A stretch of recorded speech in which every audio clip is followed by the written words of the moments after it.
Okay. That being said, give me. I did like a whole 20 minutes on this in my last class. Not going to do that. Everybody got bored. Give me 3 things. That's a better way to do this. Let's do 3 things that we know already, because there is some stuff you know about the word quadratic functions. Anything you know could be the shortest or the longest answer. Gosh, no, I'm not taking that one. Because then we have to define multiplicity, and yeah, no.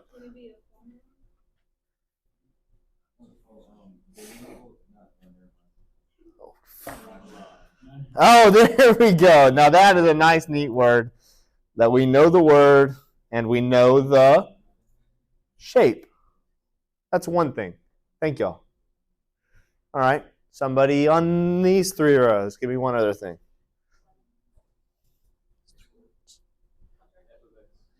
F of x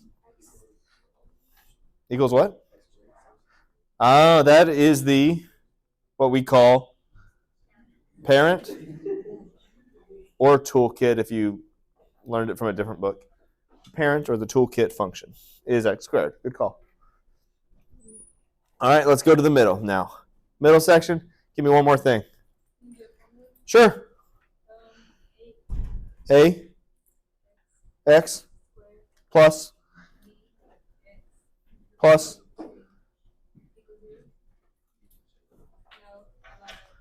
I mean, it does equal 0 only for the 2 x-intercepts, but then we'd have to keep the definition going. No, that is just the formula for y, or f of x if you want to be cooler.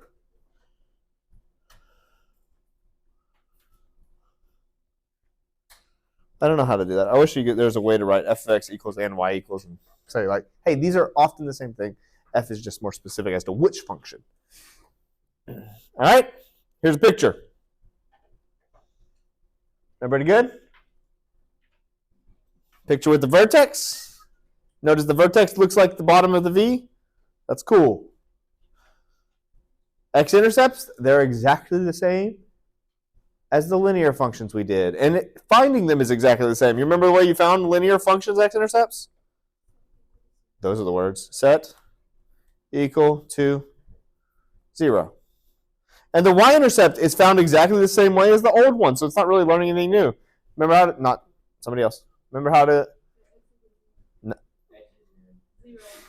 Oh, I do know what you're saying, but that was harder to understand. Let x be 0.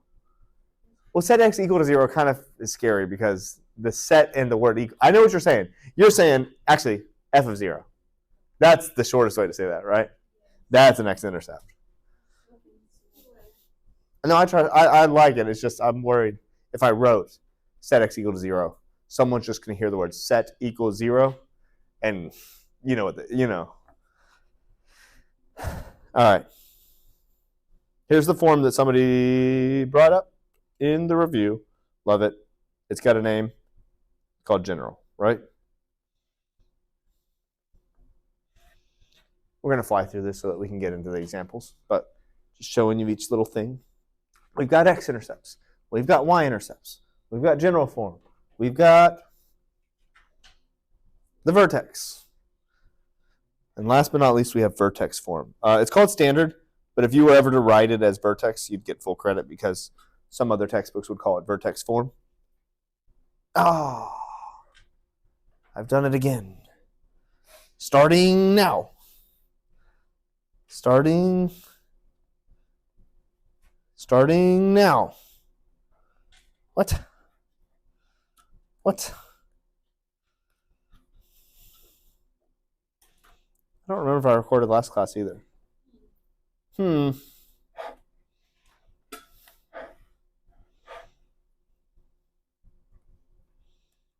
Let's see. We can just record half of it. That's okay. Anybody know what that H stands for? Anybody got any ideas? The what? Yes, the X, if you want to call it coordinate of, that's not how you spell coordinate. X coordinate of vertex. which means the K probably stands for, I already said H, the Y coordinate of vertex. And notice what's different about those two things. Anybody notice any differences between the H and the K and what's right in front of them? What? And if you think back to the transformations of function section, the inside one was always flip-flop of what we thought it should be, because the inside always gets that extra negative. The inside always... What's going on here? You seeing this volume bar down here? I don't know why it's there, but say lovey.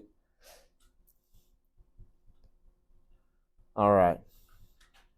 And we've got ourselves this nice, neat formula for the vertex. We're going to talk about completing the square. But this is, if I'm asking you to remember something, that right there is pretty fundamental to this whole thing. Negative b over 2a, which looks kind of like something that we probably know. Oh, that we didn't say at the beginning, but last class did. Anybody remember this really long formula from last year? Something like that. Anybody remember the quadratic formula? X equals plus or minus the square root of b squared minus 4ac all over 2a. You never learned that song? No. It's just like this is the quadratic formula. X equals negative b plus or minus the square root b squared minus 4ac over 2a. But look at this. This is an interesting thing that maybe you saw, maybe you didn't see about the vertex form, Eula. If you take out all of the ugly parts of this, if you take out the plus or the minus because of the symmetry of the roots, if you take out the discriminant because you don't like all the ugly stuff, look at it. Isn't that the formula? So the vertex is just the quadratic formula without all the hard parts. How interesting. What a nice way the world worked out. All right, let's get into it. This is fun. Basketball. Everybody wants to play basketball? You ever go play basketball? I see you up there. All right, next time you're up there, let's hoop. I just need someone. I can't go in there by myself. That'd be weird. So, no, I'm not going to go like steal someone's ball and just start shooting with it. You got to go buy a basketball? I want to go buy a basketball. That's what I'm, from that little closet thing?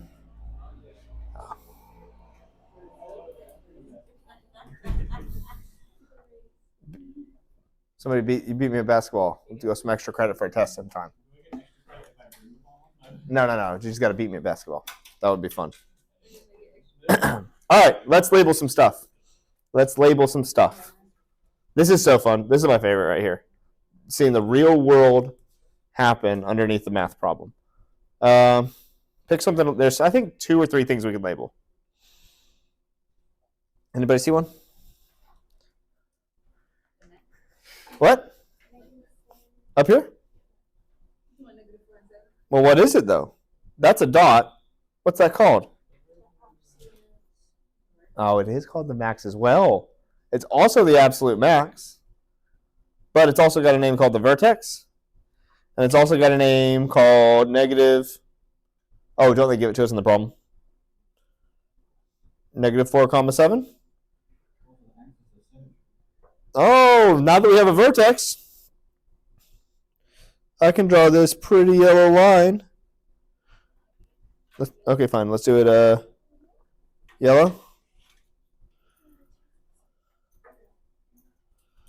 We got ourselves an axis of symmetry. We got anything else that they've already listed? What about that point? What point is that pink one?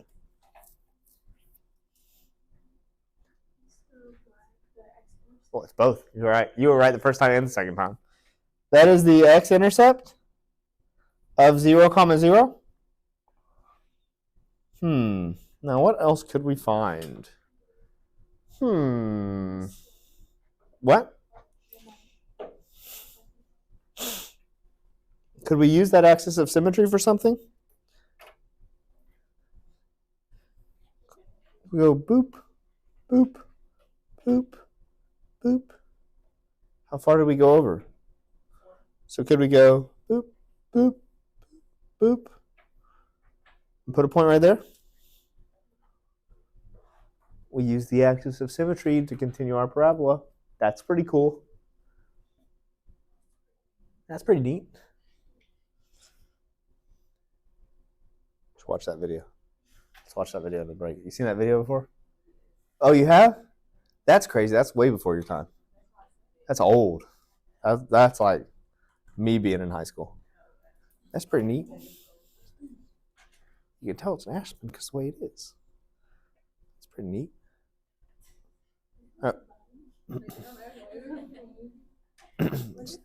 YouTube.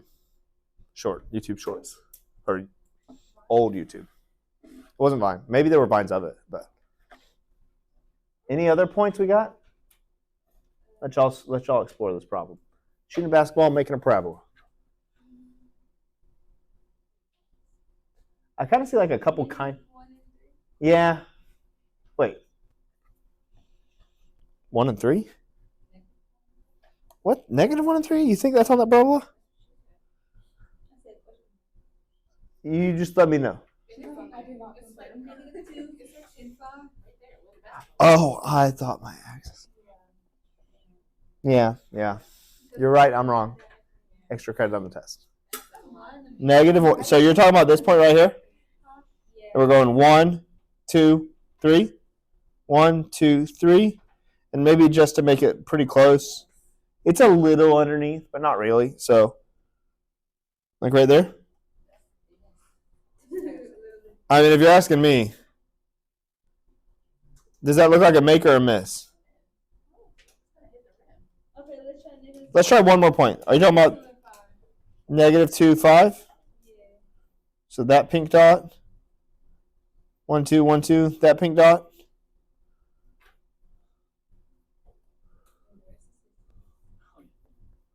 Did he make it? Was it a parabola? Could we find, because I think the problem does ask for it, the equation for the parabola? What's the formula for a parabola? F of x equals, there's a formula. I gave you the difference quotient formula. I'm telling you right now, you don't get these two formulas, so they got to be brain. What's the formula for a parabola? Ax squared plus c. But I'm also telling you right now, that one's not going to work. Hardly ever. Kind of like, you know how when you're doing a line, point slope is always the one you start with, and then you end up in slope intercept? Or no? I think right. Point slope's the easier one to plug and chug, but it's not the prettier one to look at. Kind of the same thing here. The easier one to plug and chug is, whoops.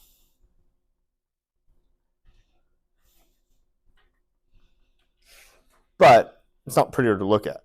Do we know h?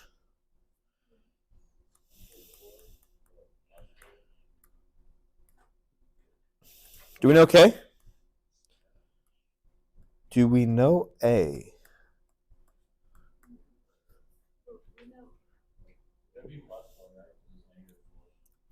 Is it negative 4? So it'd be negative 4? Cool. I'm going to leave it like that for now, and then we can plus it later. What? Yeah, we should. Which ones?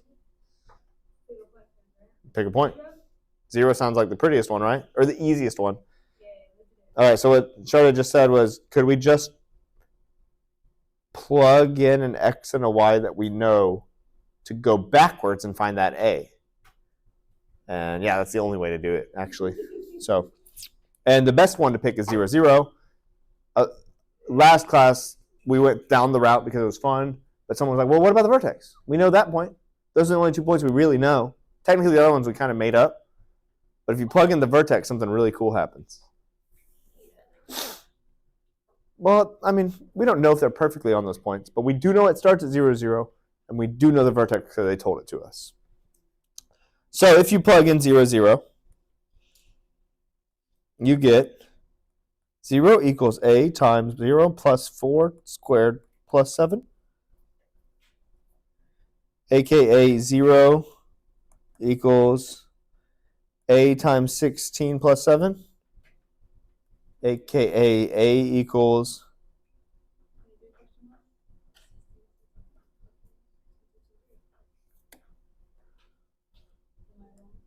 slightly minus 7, minus 7, Oh, LOL. I'm wrong. negative 7, a 16, a equals negative 7 over 16. What an ugly a value. So then what does our equation look like? It looks like f of x equals a times x plus 4 squared plus 7, except it's not a anymore, it is quadratic, or it's not quadratic formula, that's a quadratic equation. Could you turn it into the general form? Any ideas how? Foil, distribute, combine like terms. We're not going to do it, but that would be annoying. You could foil, distribute, and then combine like terms to get it to the other type of equation. We'll have plenty of practice with that, but we're not going to do it at this moment. Oh, here, now we're going to do it. Just give both equations. So here we go. General form. Oh my goodness. Oh wow. That's not bad at all. It's literally almost there. We just got to move it around a little, huh? So, anybody see it? Yep. Plus, honey, plus 13. You should. That is the general. That's fair. Better to be loud and wrong than silent and wrong. Better to be loud wrong than right. What? Than silent and wrong?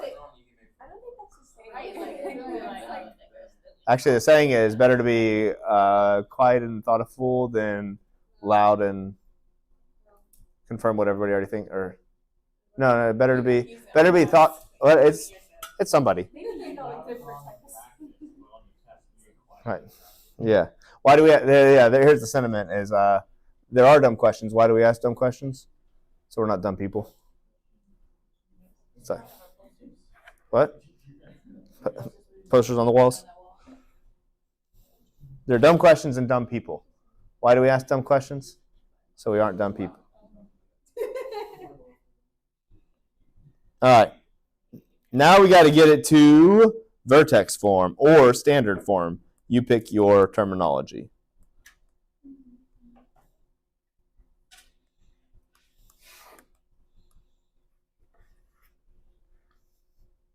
For the sake of time, let's take the shortcut. We can talk about completing the square another day. Or you can watch the video first hour, because I was late to class, how to complete the square, or we can do it during lab. But let's just find the vertex. And I said there was a really easy way to find the vertex. You remember that formula? H equals negative over 2a. So negative 6 over 2 times 1. 3. K equals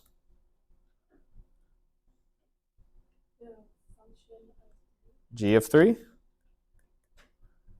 which is going to be 9. I'll do it slow. 3 squared minus 6, 3 plus 13, which is 9 minus 18 plus 13, which is 4, question mark? So your vertex is 3 comma 4. And how do we get that into an equation? So g of x equals a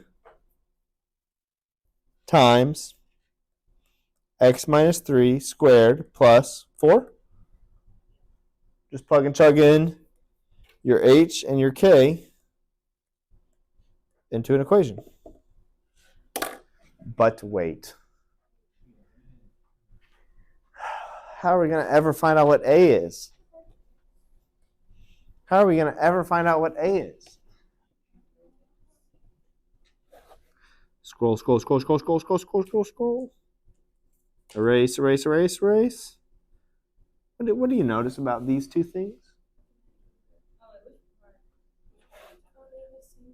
What do you notice about... What do you notice about that pink box and that pink box? Well, why would they keep one variable the same but change the other two? What? Don't laugh. Hey, now. Why keep one variable the same but change the other two when they're just variables and they can stand for anything? They could have left it B and C, right? A variable's letter doesn't change whether it's a variable that you can plug a random number into, right?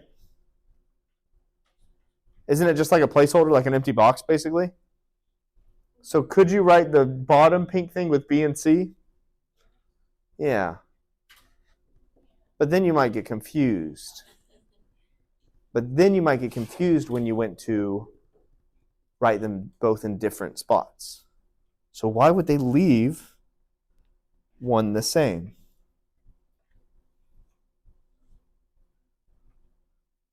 Any thoughts? It's always going to be the same number. A gets to stay A no matter which equation you're in because they factored it out before they did any of the completing the square stuff. So A is always going to be the same in both equations, and that saves you from that extra step we did right there if you're working through the problem, which is great. So what's the A value up here? There's nothing there, right? So it's 1. So down here, A gets to be 1. And you're done. What'd you say? Maybe. Some days they'll be up there crushing mortar and pestle things, and there's just 100, like, I don't know, just 100. It sounds like reindeer feet or something for an hour. That's awful. All right.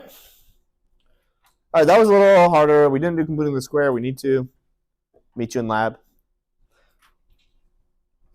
But I'm here to tell you that domain is easy. Domain is really easy. And actually, I got done teaching domain. What? Do we need to know how to Complete the square? Or can we just know how to do the negative b over 2a? You need to know how to complete the square. Okay. You have to complete the square. Hey, stop talking. Okay. I was talking about domain and range last class, and then at the very end, someone was like, hey, we already knew that. I was like, what? And they're like, yeah, we already knew that. And I was like, oh, yeah, duh. Now, the test was a little wonky. Some people did great. Some people didn't do as good. That's okay. Your value is not determined on a letter on a piece of paper. But, pause. How were they right and I was wrong that you already know domain here? This is like a real thing that happened in class. I got done teaching, talked for 10 minutes, went to the problem. Like, we already knew that. How did they know that they already knew what the domain was from that problem? There's no bad numbers, so what's the domain?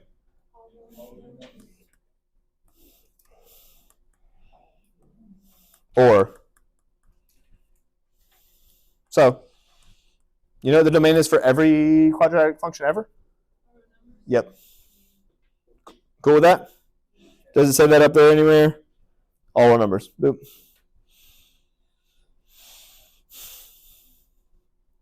And the range is actually pretty cool. The range, it's written kind of ugly and like hard to understand up there. But I think there's a pretty cool way to understand it. Where does it always start at? Yeah. So we're always going to go from K. All right, you know, you don't have to pay attention. You could just get on your phone. It's always going to be K going up or K going down. And what would K going up look like in interval form? K infinity. Thank you. Math is hard. And what would K going down look like? And what would cause this pink line to exist where they change? Okay, go back to your phone. No, but thank you. If A is positive, right? You've sometimes seen it like A is greater than 0. You got a happy parabola. And if A is less than 0, you got a sad parabola. And fun little challenge question I like to ask just because it's kind of fun. Sometimes I like to do little fun things. What if A is 0? What? What if A is 0? If A is greater than 0? If A is positive, we get happy.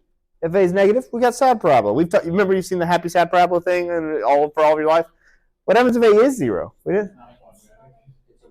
It's a line. Because the quadratic section went bye-bye, and now it's a line. Isn't that so fun? I think it's fun. You know what the slope of that line is? You know what the slope of that line that he was just talking about is? The line that he said, if A turns into 0, you know what the slope of that line is? M. M. Mm-hmm. Oh. B. This B? That's fun.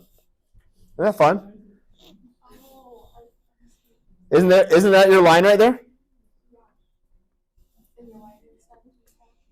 Yeah? Isn't that fun? You know what happens if B is 0?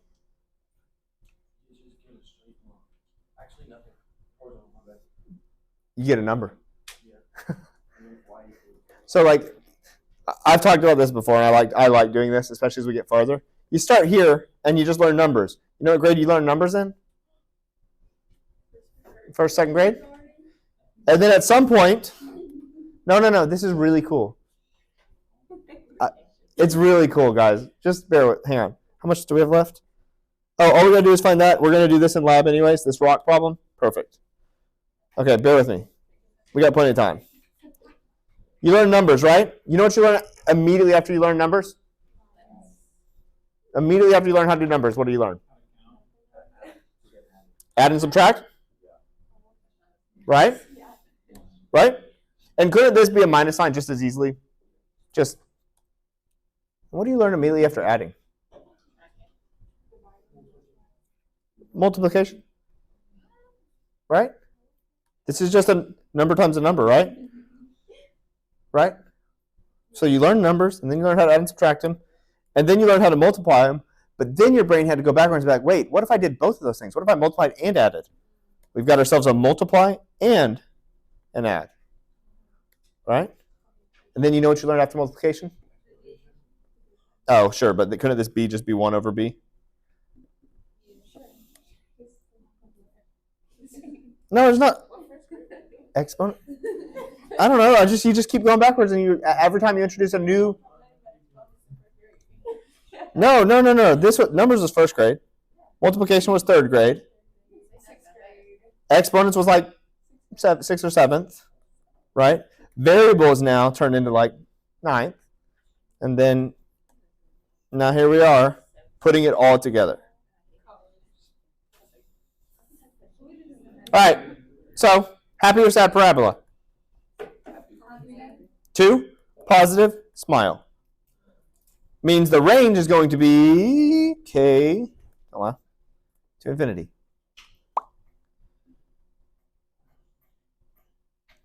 But it's not k, it's actually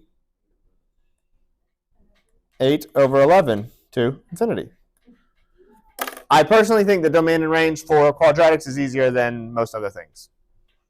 Well, lines actually is the easiest. Linear function. All real numbers for both. Okay, last thing before we take a little break. Can you find x and y intercepts? Hint, it's exactly the same rules as before. Let's do the easy one first. Any ideas on which one of the two things is way easier? Actually, it's way easier to rewrite it first.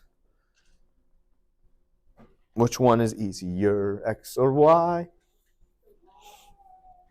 G of 0 equals 0 squared minus 6 times 0 plus 13 equals what? Ah, sweet. So the y-intercept is? Nope.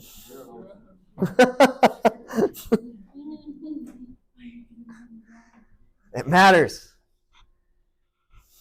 Now the difference is on my test, I usually put it in the format and put blanks there, and that's really nice. On the final, it's just open paper. I don't make the final. I don't get to make the final. So drill it into you now. X-intercepts are a little harder. We got to take the whole thing. Is that it right there? And set it equal to? Uh-oh. I'm saying uh-oh.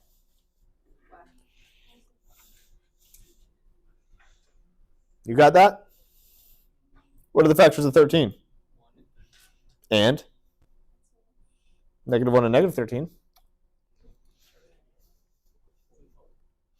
Doesn't help. I agree. That doesn't help. Can we do slide and divide? 1 times 13 is 13. Leaves us in the same boat. Can you do your cool little break apart thing that you do? Don't you break apart the middle and do grouping sometimes? It doesn't work? I don't know how to do that. Go talk to Isaac. Have him tutor you during lab. Sometimes he breaks apart this middle one, right, into like -4 and 2 to see if it fact.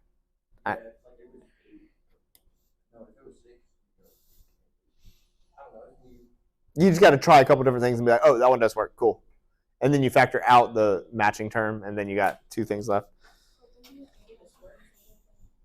So what are we going to do? No, I'm not going to complete the square. I'm going to quadratic formula this thing. -b plus or minus the square root. Everybody sing it with me. We have 9 minutes left. We got time. Everybody sing it with me.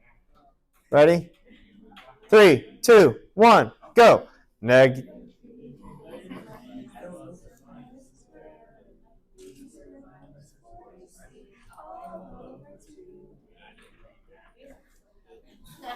Y'all sound so good.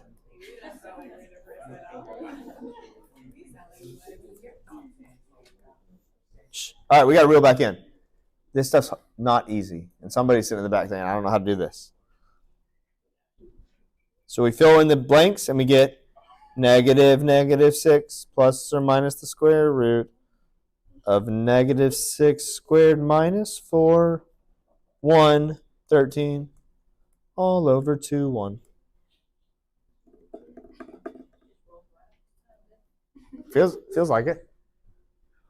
Certainly more fun.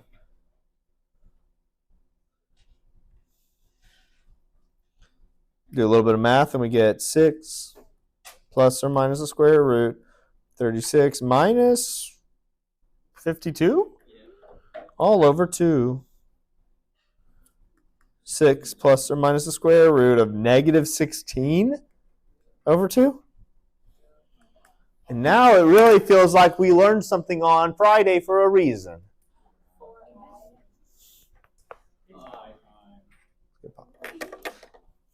It's 6 plus or minus. What could this ugly square root turn into? All over 2. Ooh, and this was the biggest problem forever in the test. This was the most common mistake on the entire test. This right here. We didn't have eyes. I'm just saying this concept where somebody went boop boop 3. So 3 plus 4 is my answer. That was the most common mistake on the test. I saw all over and over all day Saturday. It's okay. We just got to fix it. So why is that not okay? Not because your teacher told you it has to go to both. That's not why. There's a middle step that we skip. So you've probably seen this a lot. If you've thought about math or seen it, you've gone like boom, boom, 3, boom, 2, and done it in that way. Right? Where you're like, okay, where you got to distribute it to each of them, like the distributive property. There's a middle step that gets implicitly skipped there. And it's good to see the middle step to see why it gets distributed. So what can you do to the top that really emphasizes what's happening?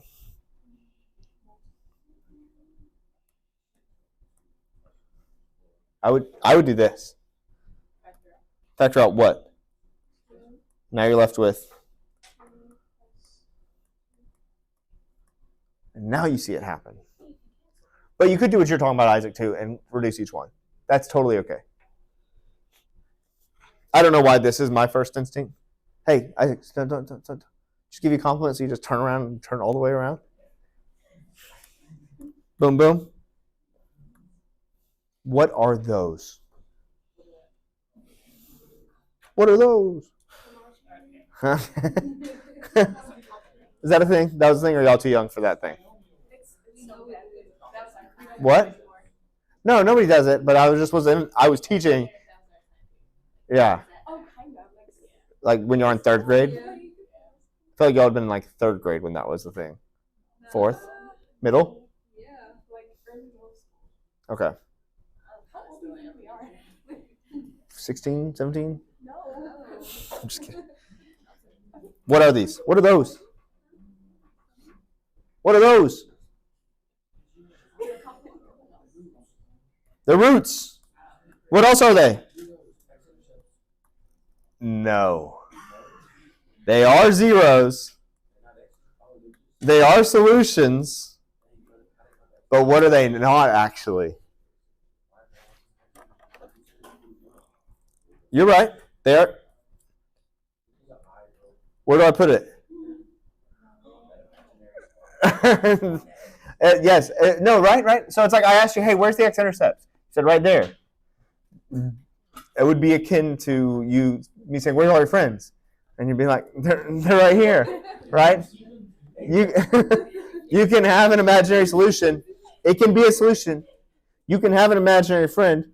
It can be a friend. It just doesn't actually exist.